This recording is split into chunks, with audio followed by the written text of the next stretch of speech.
Ең әдемі қыздың есімі? Ақбота.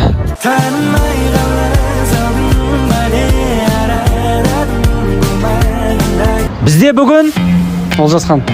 және Адам, айтпайсың ба адам?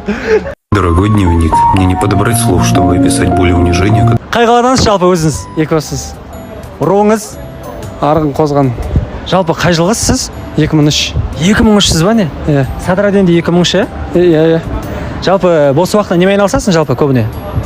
Ұйықтаймын. Соңғы рет көрген киноңыз қандай жалпы? A few moments later. A few minutes later.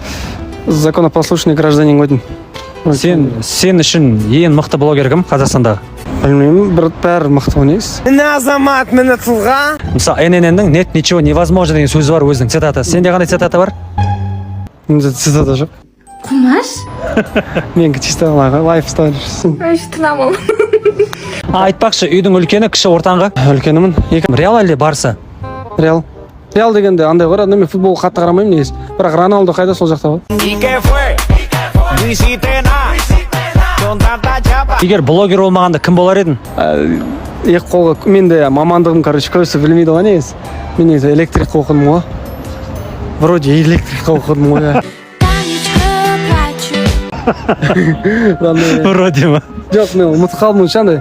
Кипицқа оқығам негізі, KPI деген бар. Контрольно-измерительные приборы промышленности автоматикамен орысша оқыдым еще.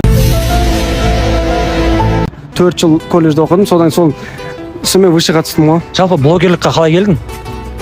Блогерлыққа аяқ асты келдім негізі. Просто былай жатын түсіріп көрейінші, не біреулер істеп жатыр ғой, қолымнан келеді ау дедім да, түсіріп кеттім осылай. Моментті Алла тағала берді ғой өзі. Бізде бүгін болған Олжасхан және өзіңді айтшы. Жұмабай.